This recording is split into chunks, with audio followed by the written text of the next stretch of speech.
Mi hijo me llamó viejo vagabundo, con la voz llena de un desprecio que me atravesó el alma como una astilla envenenada.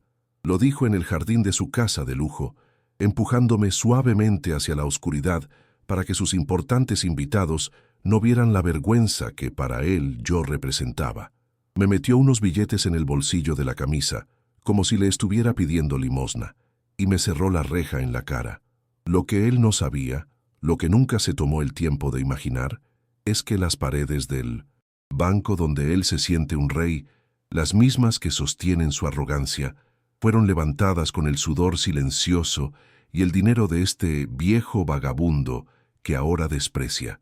Su mundo entero, su estatus y su futuro dependen de una firma que yo guardo en el puño de mi mano callosa. Esa noche regresé a mi pequeño apartamento en el barrio de siempre, el de los talleres y las casas bajas. Me serví un café que se quedó helado sobre la mesa de la cocina, mientras la mirada dulce de mi Laura, mi difunta esposa, me observaba desde el portarretratos. El dolor que sentía no era de rabia, no era un fuego que quema por dentro, sino un frío profundo, una decepción amarga que se te instala en los huesos y te pesa más que todos los años que llevas encima. Ver en lo que se había convertido Fernando, el niño al que le enseñé a clavar su primer clavo, el joven por el que vendí mis herramientas más queridas para pagarle la universidad, era un castigo mucho peor que cualquier insulto. Era el fracaso de mi legado de amor y sacrificio. Allí, sentado en la penumbra, mis dedos ásperos rozaron el viejo llavero de cuero que siempre llevo conmigo. Contiene una sola llave, una llave pesada y anacrónica de una caja de seguridad. Esa llave es un fantasma de otro mundo, un objeto que no encaja con mis muebles gastados ni con mis camisas remendadas. Para mi hijo, yo solo soy un viejo carpintero que huele a serrín y a pasado, una molestia que hay que esconder. No tiene idea de que esa pequeña pieza de metal abre la puerta a la verdad, a un secreto que guardé durante décadas con la esperanza de no tener que usarlo nunca. Un secreto que demuestra que la verdadera riqueza no está en las apariencias, sino en la dignidad que uno construye en silencio. Díganme ustedes desde el rincón del mundo donde me estén escuchando, ¿alguna vez se han sentido así? ¿Han entregado su vida entera por alguien solo para que esa persona les dé la espalda cuando más la necesitaban? A veces uno se pregunta si valió la pena tanto esfuerzo. Quiero que me acompañen hasta el final de esta historia, que no es solo mía, sino la de muchos padres que se sienten invisibles. Cuéntenme en los comentarios desde qué ciudad o pueblo sienten este relato como propio, porque sé que no estoy solo en este sentimiento.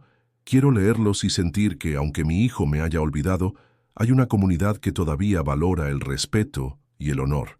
Mi hijo, Fernando, se pavonea en las reuniones del Banco Continental creyendo que ha llegado a la cima por su propio talento. Se burla de mis manos, de mis ropas gastadas, de mis historias de esfuerzo. Cree que el mundo que yo habito es un lastre del que ha logrado escapar.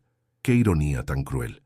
Él no sabe que yo conozco cada pasillo de ese banco como la palma de mi mano, pero no los pasillos de mármol que él recorre, sino los cimientos, las vigas maestras que nadie ve. Él ve un edificio imponente. Yo veo la madera, el sudor y la palabra de honor que lo hicieron posible. Él cree que me está humillando, pero solo está demostrando su propia ceguera. Esta historia que les voy a contar no es un lamento, no es la queja de un anciano abandonado.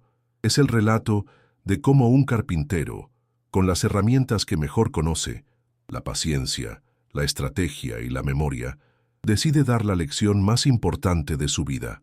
No una lección de venganza, porque eso solo envenena más el corazón, sino una de humildad. Una lección para recordarle a mi hijo que antes de ser un arrogante director de inversiones, fue un niño que soñaba con construir cosas con sus propias manos, sentado sobre las rodillas de un padre que, aunque oliera a madera y a sudor, le enseñó el verdadero significado del valor. Porque a veces, para reconstruir a un hombre, primero hay que desarmarlo por completo. Crecí en un pequeño pueblo del interior, de esos con calles de tierra y un silencio que solo rompía el cantar de los pájaros al amanecer. Mi padre, un ebanista de manos como raíces de quebracho, Me enseñó todo lo que sé. El taller era mi verdadero hogar, un universo de olores a cedro, a nogal y a barniz fresco. Él no usaba muchas palabras, me enseñaba con el ejemplo, con la paciencia de quien lija una madera hasta dejarla suave como la piel. La madera no miente, Roberto, me decía. Te muestra sus vetas, sus nudos, su historia. Hay que saber escucharla. Con él aprendí que la dignidad no estaba en el dinero, sino en el trabajo bien hecho, en transformar algo tosco en algo bello y útil con tus propias manos. Pero el pueblo se fue quedando chico para mis sueños. Con poco más que un atado de ropa y mis herramientas, llegué a la gran ciudad. Al principio fue duro. El ruido, la prisa, la soledad. Dormía en una pensión barata y trabajaba en lo que saliera. Pero una tarde, mientras arreglaba una silla en un taller de barrio, la vi. Laura estaba en la puerta de la sastrería de enfrente, cosiendo un vestido de novia. Su concentración, la delicadeza de sus manos moviendo la aguja, me hipnotizaron. Nos enamoramos así, entre el olor a madera y el perfume de las telas, dos artesanos que soñaban con construir una vida juntos, puntada a puntada, ensamble a ensamble. Nuestro amor era sencillo, pero firme como el roble. Nos casamos y alquilamos este mismo apartamento, que entonces nos parecía un palacio. Laura hacía milagros con su máquina de coser, y yo trabajaba hasta que las velas no ardían, aceptando cada encargo que aparecía. Juntamos peso a peso para comprar cada mueble, la mayoría hechos por mí en noches de incansable labor. Recuerdo la alegría de nuestra primera mesa. La celebramos con un plato de guiso de lentejas, el más rico que he probado en mi vida, porque sabía a esfuerzo compartido. No teníamos lujos, pero nos teníamos el uno al otro, y con eso nos bastaba para sentirnos los seres más afortunados del mundo. Éramos un equipo, dos almas que remaban en la misma dirección, contra la corriente. Cuando supimos que Fernando venía en camino, todo cobró un nuevo sentido. Cada martillazo, cada serrucho, cada puntada de Laura era para él, para su futuro. Queríamos darle todo lo que nosotros no habíamos tenido. No hablo de cosas materiales, sino de oportunidades, de la posibilidad de elegir su propio camino sin las limitaciones que nosotros conocimos. El día que nació y lo tuve en mis brazos, tan frágil, sentí un peso y una alegría que nunca antes había experimentado. Juré en silencio, mientras él apretaba mi dedo con su manita, que mis manos se romperían, de tanto trabajar antes de que a él le faltara algo para cumplir sus sueños. Laura lloraba a mi lado, y en sus lágrimas vi el mismo juramento silencioso. Los años que siguieron fueron una vorágine de trabajo. El pequeño taller que monté en el fondo de casa se convirtió en mi santuario y mi campo de batalla. El olor a serrín se me impregnaba en la ropa, en el pelo, en la piel. Laura solía decir, entre risas, que yo era mitad hombre y mitad árbol. Mientras Fernando crecía, nuestras vidas giraban en torno a su educación. Las noches se alargaban, yo terminando un mueble encargado a último momento, y Laura remendando ropa ajena bajo la luz de una lamparita. Éramos felices en nuestro agotamiento, porque veíamos en las buenas notas de nuestro hijo, en su inteligencia y su curiosidad, el fruto de nuestro sacrificio. No había cansancio que pudiera opacar el orgullo que sentíamos por él. Recuerdo con una claridad que duele los domingos en familia. Aunque estuviéramos agotados, ese día era sagrado. Íbamos a la plaza del barrio. Fernando corría detrás de las palomas y nosotros lo mirábamos desde un banco, tomando unos mates amargos que Laura preparaba con una dedicación infinita. A veces, con un poco de dinero extra, comprábamos una docena de facturas de la panadería de don Manolo, y ese era nuestro festín. Esas memorias son las que me atormentan ahora. Me pregunto en qué momento esos recuerdos dejaron de tener valor para él, en qué esquina de su lujosa vida se olvidó del sabor de esas medialunas compartidas, del calor de nuestras manos sosteniéndolo cuando tropezaba. La educación de Fernando fue nuestra mayor obsesión y nuestro mayor orgullo. Era un chico brillante, eso nadie puede negarlo. Destacaba en la escuela, y nosotros inflábamos el pecho cada vez que traía el boletín con las notas más altas. Soñábamos con verlo con un título universitario, con un trabajo de oficina, lejos del polvo y del esfuerzo físico que nos había encorvado la espalda a nosotros. Queríamos que usara la cabeza, no las manos.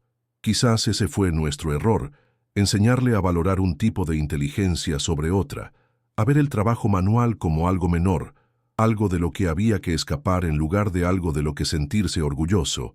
El día que lo aceptaron en la Facultad de Ciencias Económicas fue uno de los más felices de nuestras vidas. Lloramos de emoción, lo abrazamos hasta dejarlo sin aire, pero esa alegría vino acompañada de una nueva angustia. El costo de la matrícula era una fortuna. Para nosotros, por más que trabajáramos día y noche, el dinero no alcanzaba. Veía la preocupación en los ojos de Laura y la impotencia me carcomía por dentro. No podía fallarle a mi hijo, no después de haberle prometido un futuro mejor. Estaba dispuesto a hacer cualquier cosa, a sacrificar lo que fuera, para que él pudiera cruzar esa puerta y convertirse en un profesional. Fue entonces cuando tomé la decisión más dolorosa de mi vida como artesano. Tenía un juego de gubias y formones alemanes que había heredado de mi abuelo, quien a su vez los recibió de su padre. Eran herramientas perfectas, de un acero que ya no se consigue, con mangos de palo de rosa que se amoldaban a la mano como si fueran una extensión del cuerpo. Cada una de ellas contaba la historia de mi linaje. Eran mi tesoro más preciado, el símbolo de mi oficio y mi herencia.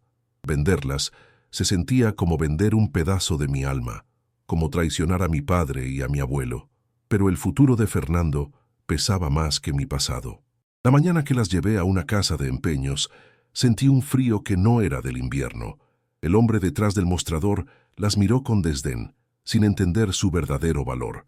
Me dio por ellas mucho menos de lo que valían, pero era justo lo que necesitaba para la matrícula. Salí de allí con los billetes en el bolsillo y un vacío inmenso en el pecho. Le dije a Laura que las había perdido. No podía confesarle la verdad. Esa noche, cuando Fernando me abrazó para darme las gracias por el dinero, tuve que tragarme las lágrimas. Él nunca supo que el primer ladrillo de su exitosa carrera estaba cimentado sobre los restos de mi herencia más sagrada, sobre el sacrificio silencioso de mi identidad. Con el tiempo, el dolor de esa pérdida se fue atenuando, reemplazado por el orgullo de verlo avanzar en sus estudios. Se graduó con honores, tal como esperábamos. Laura y yo aplaudimos desde el fondo del auditorio, sintiéndonos pequeños e insignificantes entre tantas familias elegantes, pero con el corazón a punto de estallar de felicidad. Creímos que habíamos cumplido nuestra misión. Le habíamos dado las alas para que volara alto, muy alto.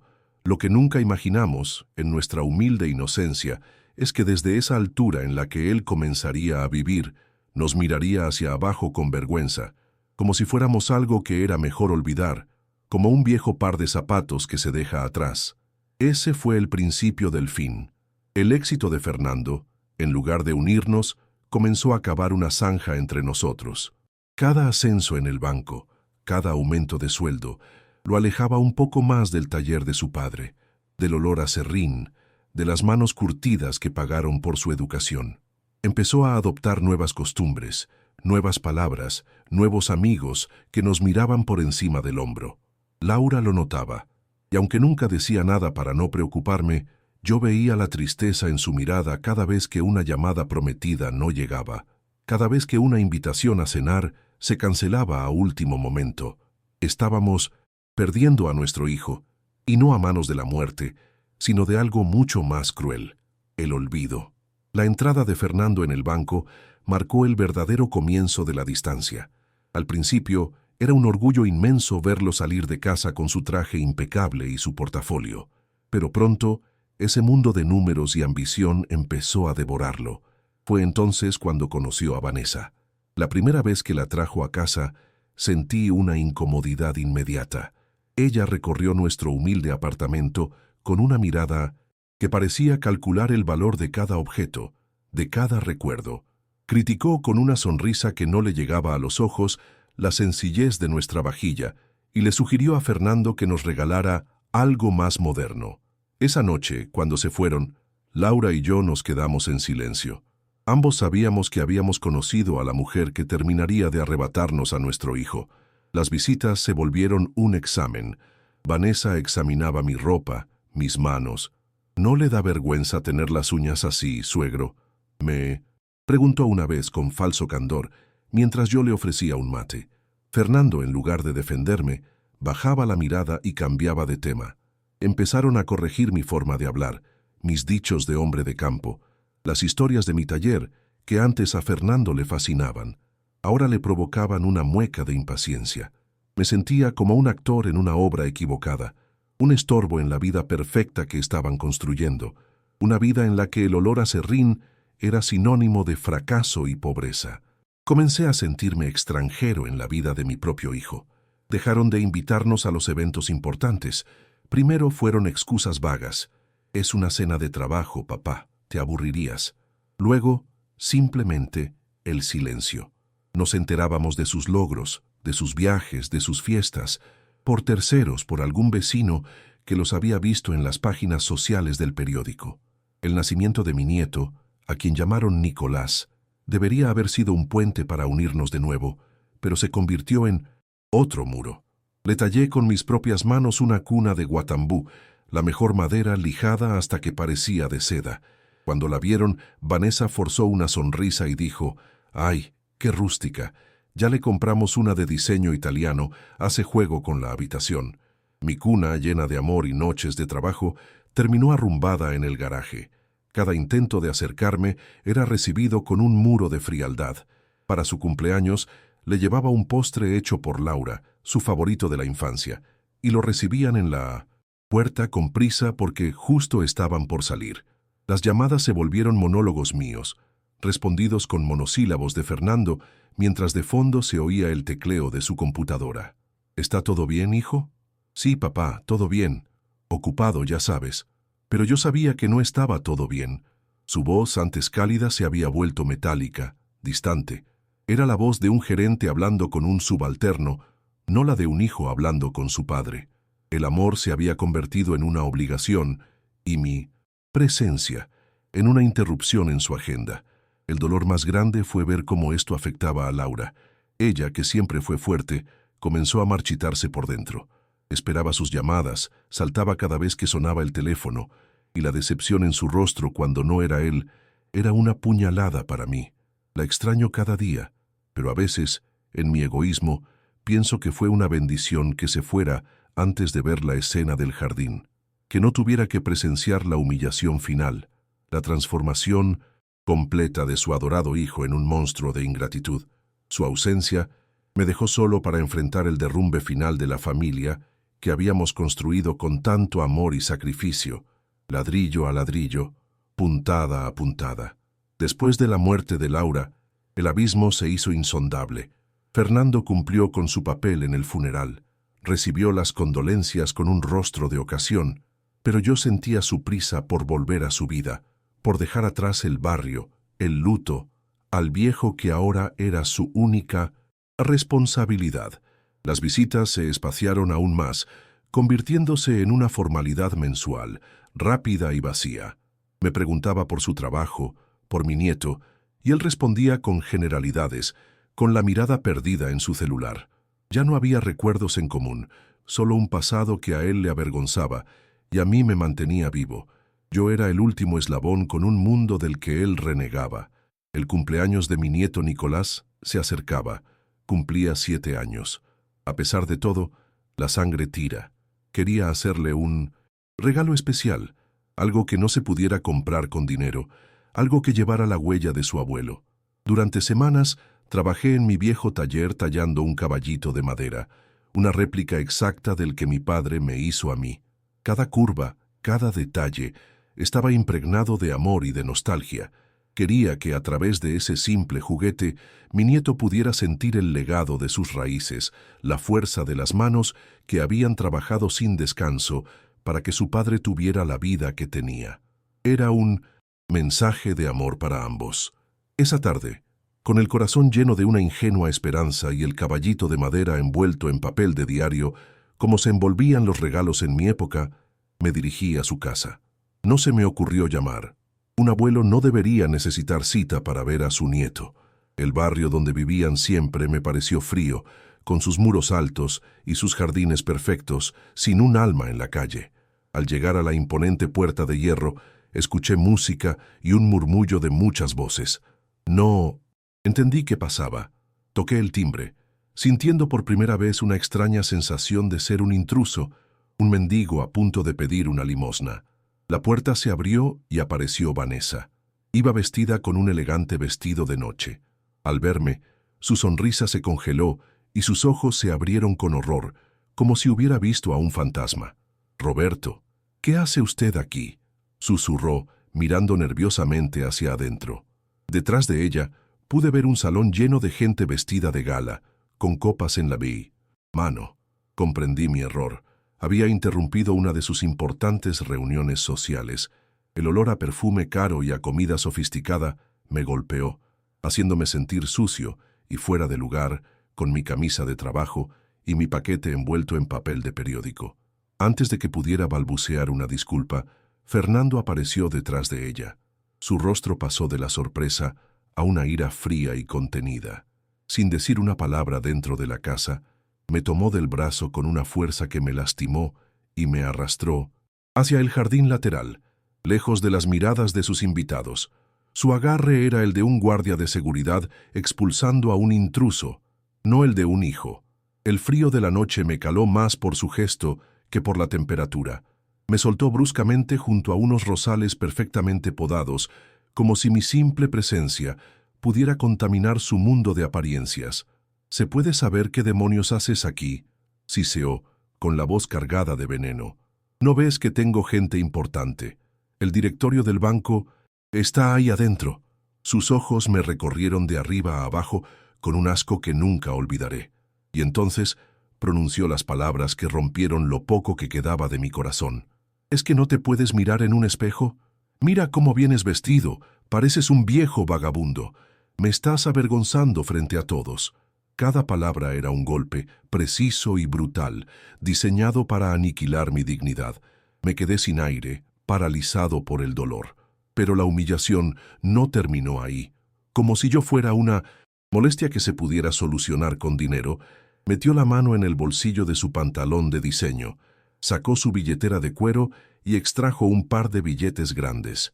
Me los tendió con un gesto de impaciencia. «Toma», dijo, sin mirarme a los ojos, «para que te compres algo decente y no vuelvas a aparecer así por aquí. Ahora vete, por favor, vete». El gesto, más que el insulto, fue lo que me destrozó.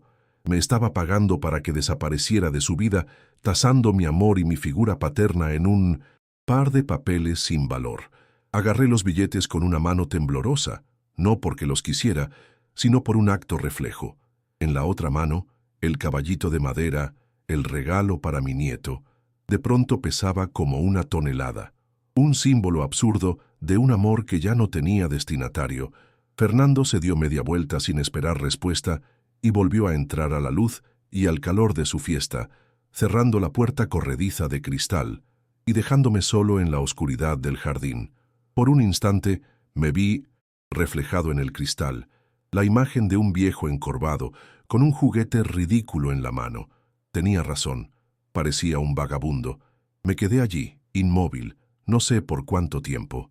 Escuchaba las risas y la música que venían de la casa, un mundo al que yo ya no pertenecía. El frío se me metía en los huesos, pero no era nada comparado con el hielo que sentía en el alma. Di media vuelta y caminé hacia la reja que él mismo me había cerrado al entrar. Abrí la pequeña puerta de servicio y salí a la calle, vacía y silenciosa. Caminé sin rumbo bajo las luces anaranjadas de la calle, con los billetes arrugados en un puño y el caballito de madera en el otro. Esa noche entendí que mi hijo, Fernando Méndez, estaba muerto, y en su lugar había un extraño que llevaba su rostro. La caminata de regreso a mi barrio fue una tortura. Cada paso era un recuerdo, una imagen de su infancia que se superponía a la cruel realidad del presente. Lo vi aprendiendo a andar en bicicleta, lo vi en su primer día de escuela, lo vi soplando las velas de sus tortas de cumpleaños. ¿En qué momento se había perdido? ¿En qué momento el dinero y el estatus se volvieron más importantes que la sangre, que la memoria? Al llegar a mi taller, el único lugar donde todavía me sentía yo mismo, me senté en mi viejo banco de trabajo, el mismo donde le enseñé a usar un martillo, y lloré. Lloré por el niño que perdí y por el hombre en que se había convertido. Pero mientras las lágrimas se secaban, algo dentro de mí cambió. El dolor profundo, la tristeza infinita, comenzó a dar paso a una extraña calma, a una claridad helada. Ya no había nada que salvar. El amor incondicional que le había profesado toda mi vida se había estrellado contra un muro de desprecio, y en ese preciso instante supe exactamente lo que tenía que hacer. No sería un acto de venganza, no. La venganza es un fuego que te consume. Lo mío sería un acto de justicia poética. Sería una lección impartida no con gritos ni con reproches, sino con la herramienta que mejor domino, la carpintería. Iba a desarmar su mundo pieza por pieza. Fui hasta el viejo armario, donde guardo mis papeles importantes, y saqué una carpeta polvorienta. Dentro estaban los documentos que probaban mi verdadera identidad, los contratos firmados hace más de 40 años, el fideicomiso a nombre de El Ebanista. Hacía años que no los miraba. Los había guardado con la esperanza de que Fernando se convirtiera en un hombre de bien por sus propios méritos, sin la carga o la facilidad de una fortuna heredada. Pero me había equivocado. Le di las herramientas para construir una vida y él las usó para construir una fortaleza de arrogancia. Ahora yo usaría mis propias herramientas para derribar sus muros. Tomé el teléfono y marqué un número que no había usado en mucho tiempo. Era el número personal de don Ernesto, el presidente del Consejo Directivo del Banco Continental, un viejo amigo, uno de los pocos que conocía mi secreto, un hombre que, como yo, empezó desde abajo. Cuando escuchó mi voz se sorprendió. «Roberto, ¿pasó algo?» Su tono era preocupado, amistoso. Le dije que necesitaba verlo, que era urgente. Quedamos en vernos al día siguiente, no en el banco, sino en un viejo café del centro, uno de esos con mozos de corbata de moño y mesas de mármol. El plan ya estaba en marcha. Esa noche no dormí. Me quedé en el taller, con el caballito de madera sobre el banco. Lo miraba y ya no sentía dolor, sino una determinación férrea. Ese pequeño juguete de madera se había convertido en el catalizador de todo. Representaba el amor que mi hijo había rechazado, la tradición que había despreciado, el trabajo manual que le avergonzaba. Ahora, ese mundo que él tanto odiaba iba a volver a su vida de una forma que jamás podría haber imaginado. Iba a obligarlo a mirar de frente el rostro del viejo vagabundo y a descubrir demasiado tarde que ese rostro era el de su creador y, si fuera necesario, el de su destructor. Para que entiendan la verdadera dimensión de esta historia, debo llevarlos muchos años atrás, a mi juventud. Yo era apenas un muchacho cuando entré a trabajar en la maderera de don Klaus, un inmigrante alemán, un hombretón de manos enormes y ojos azules que escondían una profunda melancolía. Había perdido a su familia en la guerra y llegó a esta tierra solo con su oficio. Era un hombre de pocas palabras, severo en la disciplina del trabajo, pero con un corazón inmenso. Vio algo en mí, quizás el reflejo de un hijo que nunca tuvo, o simplemente el respeto de un joven por el noble arte de la madera. Se convirtió en mi mentor, en mi segundo padre. Don Klaus no tenía herederos. Sus únicos parientes eran los árboles del aserradero y los obreros que trabajábamos para él. Con los años, me convertí en su hombre de confianza. Ya no solo me enseñaba los secretos de la madera, sino también a manejar los números, a tratar con los proveedores, a entender el negocio. Pasábamos horas en su pequeña y polvorienta oficina, tomando mate amargo mientras él me contaba historias de su tierra lejana y me explicaba que un negocio, como un mueble, debe tener una estructura sólida, basada en la honestidad y la palabra. La confianza, Roberto, me decía, es la veta más valiosa de cualquier empresa. Si se rompe, no hay barniz que la repare. Cuando don Klaus falleció, mi dolor fue inmenso. Creí que solo heredaría de él sus enseñanzas y el recuerdo de su amistad. Pero me equivoqué. Su abogado me citó una semana después del entierro. Fui con mi ropa de trabajo, sin entender nada. En esa oficina solemne, el hombre me leyó el testamento. Don Klaus, en un acto de generosidad que todavía me cuesta comprender, me había dejado a mí, a su joven aprendiz, la mayor parte de su fortuna. La maderera, varias propiedades y un portafolio de acciones que yo ni siquiera sabía que existían. Me quedé mudo, con las manos temblando. Ese dinero no se sentía como un premio, sino como un testamento de confianza, una enorme responsabilidad.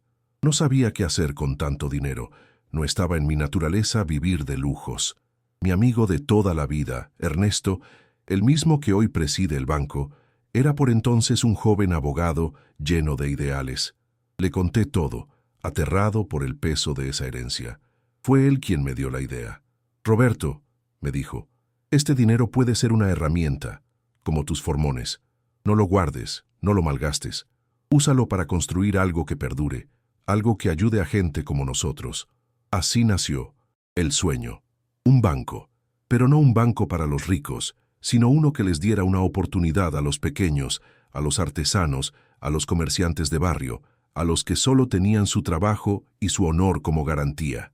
Creamos la sociedad con otros 2 socios, hombres de confianza de Ernesto. Yo puse la mayor parte del capital, pero con una condición innegociable. Mi participación sería anónima. No quería figurar, no quería convertirme en un señor importante. Mi mundo era el taller, el olor a madera, la vida sencilla. Así creamos el fideicomiso El Ebanista. Ese era yo, el socio silencioso, el capital fantasma que estaba detrás de todo. Mientras el Banco Continental crecía y se convertía en una institución respetada, yo seguía en mi taller, con mis manos llenas de aserrín, viendo todo desde la sombra, orgulloso de lo que habíamos construido, de los cientos de sueños que estábamos ayudando a financiar. Cuando Fernando nació, mantener el secreto cobró un nuevo significado. Pude haberle dado todo, una vida de lujos desde la cuna. Pero Laura y yo estábamos de acuerdo. Queríamos que aprendiera el valor del esfuerzo. Deseábamos que construyera su propio camino, que sintiera el orgullo de ganarse las cosas por sí mismo, que entendiera lo que cuesta cada peso. Ocultarle mi verdadera situación financiera fue, en mi mente, el mayor acto de amor de un padre. Quería regalarle el don de la lucha, la satisfacción del mérito propio. Creí que así forjaría un carácter noble, que aprendería a valorar a las personas por lo que son, y no por lo que tienen. Qué ingenuo fui. Le di las condiciones para que aprendiera una lección de humildad y trabajo, pero el mundo le enseñó otra muy distinta. A medida que él ascendía en el banco, en la estructura que yo mismo había creado sin que él lo supiera, se iba contagiando de la enfermedad de la soberbia. Empezó a confundir el valor con el precio, el éxito con la arrogancia. Yo observaba su transformación desde mi silencio, con una creciente amargura.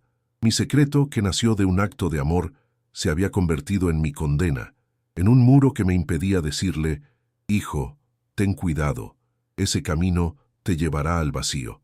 Pero siempre guardé la esperanza de que recapacitara, incluso después de que Vanessa entrara en su vida y acelerara su desprecio por sus orígenes. Mantuve la fe. Pensé que la paternidad lo ablandaría, que al ver a su propio hijo recordaría al padre que lo crió. Pero cada gesto, cada palabra, cada visita cancelada era una prueba más de mi fracaso. Mi plan de vida para él, mi sueño de que fuera un hombre exitoso pero con los pies en la tierra, se había desmoronado. Se convirtió en la clase de hombre para la cual yo había creado el banco como alternativa, uno que solo veía números en lugar de personas, que medía a los demás por el saldo de su cuenta y no por la integridad de su corazón. Y así, mi fortuna permaneció oculta, no ya como una herramienta para enseñarle el valor del trabajo, sino como un último recurso, como una lección de vida que esperaba no tener que impartir jamás. Don Ernesto me llamaba de vez en cuando, preocupado. «¿Hasta cuándo vas a permitir esto, Roberto? Es tu hijo, pero también es un alto directivo de nuestra empresa, y su actitud es la antítesis de nuestros valores fundacionales». Y yo siempre le respondía lo mismo: «Ten paciencia, Ernesto. La madera más dura es la que más cuesta tallar. Todavía no es el momento». Pero en el fondo, creo que solo estaba aplazando el dolor de admitir que mi hijo se había perdido para siempre. La humillación en el jardín fue el golpe de martillo que rompió mi paciencia.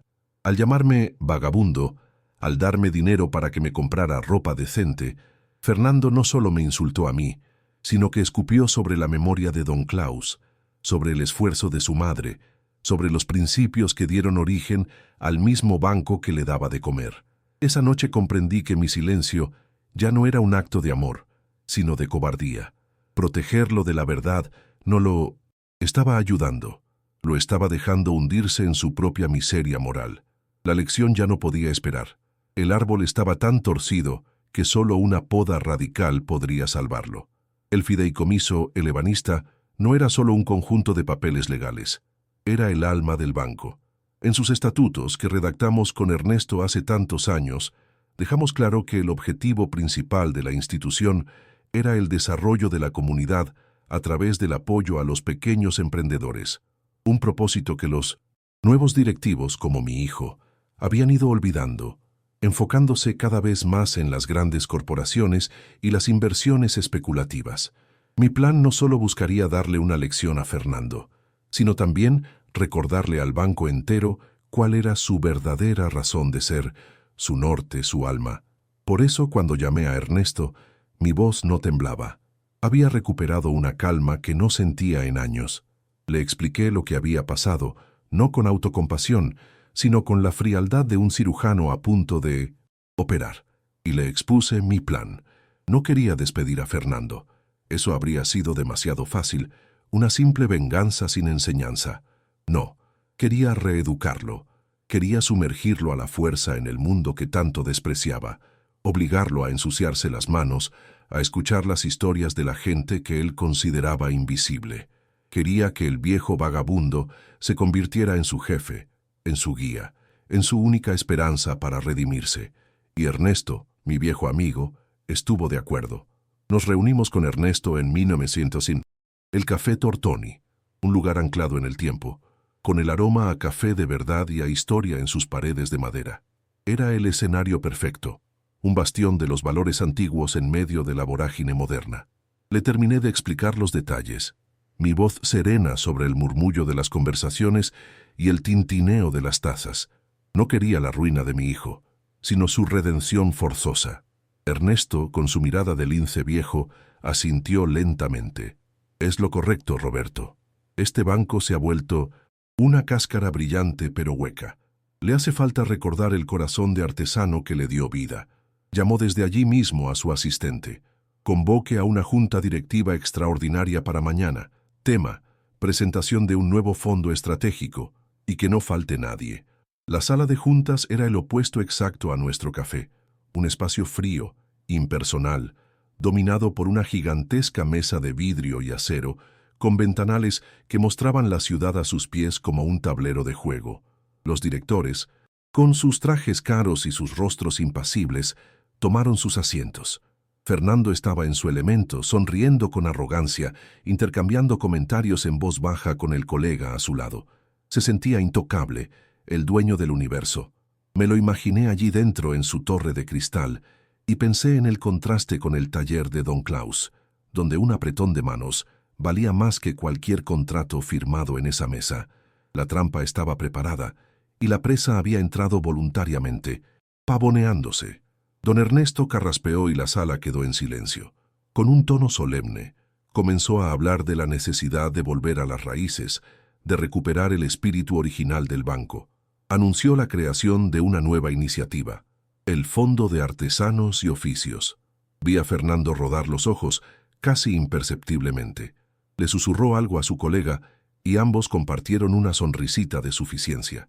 Para ellos era una iniciativa menor, una limosna para la galería, una pérdida de tiempo y recursos que podrían destinarse a inversiones más jugosas y prestigiosas. Su desdén era palpable, una ofensa silenciosa a los cimientos sobre los que estaba sentado. No sabía que estaba cavando su propia tumba con cada gesto de desprecio. Ernesto continuó, elevando la tensión. Este fondo no es una iniciativa menor. Es el proyecto más importante del banco para la próxima década. Está financiado íntegramente por el capital personal de nuestro socio fundador, el hombre que ha permanecido en el anonimato desde el primer día, el ebanista. Un murmullo recorrió la sala. El nombre era una leyenda, un mito. Nadie conocía su identidad. Y por primera vez en nuestra historia, dijo Ernesto, haciendo una pausa dramática, ha decidido salir de las sombras para supervisar personalmente este proyecto. Señores, con ustedes, el señor Roberto Méndez. La puerta del fondo de la sala se abrió, y entré yo. El silencio fue absoluto, denso, como si el aire se hubiera solidificado. Caminé lentamente, sin prisa, mis zapatos de suela gastada haciendo un ruido casi imperceptible sobre la alfombra de lujo. Llevaba un traje sencillo, el único que tengo, el que usé en el funeral de Laura. No miré a nadie más que a mi hijo. La secuencia de emociones en su rostro fue un espectáculo devastador. Primero, una confusión absoluta, como si su cerebro no pudiera procesar la imagen. Luego, el destello de reconocimiento, seguido por una ola de incredulidad que le abrió la boca. Y finalmente, cuando conectó al viejo vagabundo de su jardín con la figura que ahora caminaba hacia la cabecera de la mesa, su rostro perdió todo color. Se volvió pálido como el mármol, una máscara de puro y absoluto terror. Me senté en la silla que Ernesto me indicó, junto a él, en la cabecera de la mesa. Desde allí podía ver a todos los directores, que me miraban con una mezcla de asombro y desconcierto, pero mis ojos estaban fijos en Fernando. Estaba paralizado, hundido en su silla, con la mirada vidriosa. La humillación que me había infligido en la oscuridad de su jardín era un juego de niños comparada con esta exposición pública, frente a las mismas personas a las que quería impresionar. No había sido destruido por un enemigo, sino por el pasado que se había esforzado tanto en enterrar, un pasado que ahora se sentaba frente a él, dueño de su destino. Había perdido el alma por buscar su respeto, y ahora lo perdía todo. Dejé que el silencio se prolongara unos segundos más, que la verdad decantara en la mente de todos. Luego, con la misma voz tranquila con la que le enseñaba a mi nieto a lijar madera, me dirigí a la junta. Buenos días, señores. Este fondo es la razón por la que este banco fue creado, para creer en la gente de trabajo. Hice una pausa y luego clavé mi mirada en mi hijo. Y para dirigir un proyecto así, necesitamos a alguien que entienda de primera mano lo que es empezar de cero. Alguien que necesite, desesperadamente, volver a sus raíces. Por eso, he decidido que el nuevo director del Fondo de Artesanos y Oficios será el señor Fernando Méndez. La estocada final. No lo estaba despidiendo, lo estaba degradando a una posición que, para su ego, era peor que el despido. Le estaba quitando su oficina con vistas, sus bonos millonarios, su estatus. Lo enviaba de vuelta a los barrios obreros, a los talleres polvorientos, a tratar con la gente que él despreciaba. Su condena era enfrentarse a cientos de versiones de su propio padre, día tras día. La cara de Fernando era un poema de miedo, horror. Ahora entendía. No era una promoción, era una jaula, una lección viviente, un recordatorio perpetuo de su traición. El hijo pródigo no era bienvenido a una fiesta, era enviado a trabajar al campo. Ahora les pregunto a ustedes, los que han seguido mi dolor hasta este momento, si hubieran estado en mi lugar, en esa silla, con todo el poder en sus manos para destruir o para reconstruir, ¿qué habrían hecho? ¿Habrían sentido el dulce sabor de la justicia o la amargura de tener que romper a su propio hijo para intentar salvarlo? Hay una línea muy delgada entre la lección y la venganza.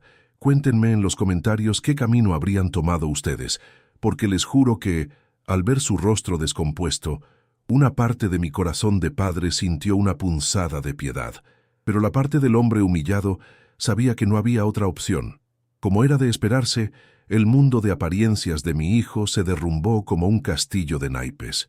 Vanessa, al ver que el estatus y el lujo se esfumaban, no tardó ni una semana en abandonarlo.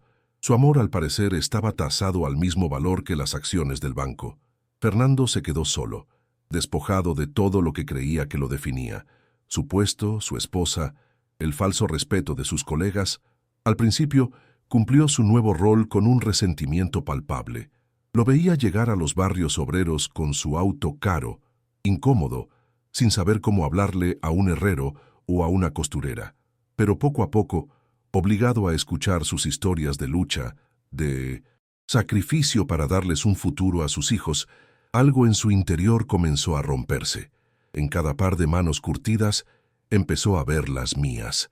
Por mi parte, Mi intervención en la sala de juntas fue un acto único y final. No tenía ningún interés en ocupar un sillón de cuero. Delegué la gestión del fondo a un equipo de confianza bajo la supervisión de don Ernesto y volví a mi verdadero hogar, el taller.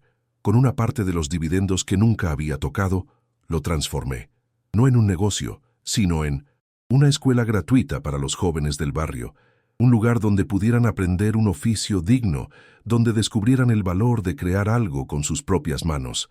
Mi familia ahora son ellos, estos chicos y chicas con los ojos llenos de futuro, y los artesanos a los que ayudamos, gente que me da la mano con firmeza y me mira con un respeto que el dinero no puede comprar. Encontré mi paz, no en la justicia, sino en el propósito. La escena final que guardo en mi memoria ocurrió hace apenas unos días. Era un atardecer de otoño, y la luz dorada entraba por el ventanal del taller, iluminando el polvo de madera que flotaba en el aire como si fueran partículas de oro. Le estaba enseñando a un joven aprendiz a hacer un ensamble de cola de Milano, uno de los más difíciles y hermosos. Entonces levanté la vista y lo vi. Fernando estaba parado en la puerta, en silencio, con el caballito de madera en sus manos. Esperaba, con una torpeza y una humildad que nunca le había conocido, el momento adecuado para acercarse. Lo vi, y él supo que lo había visto. No interrumpí mi lección, solo le dediqué una leve sonrisa, serena, en paz. La lección más importante, la suya, apenas había comenzado. Ahora les pregunto a ustedes, desde el lugar del mundo que me honran con su atención, ¿creen en la redención? ¿Creen que un hombre puede encontrar el camino de vuelta a casa? Compartan su reflexión final y díganme desde dónde escriben. Leerlos me recuerda que, a pesar de todo, nunca estamos verdaderamente solos.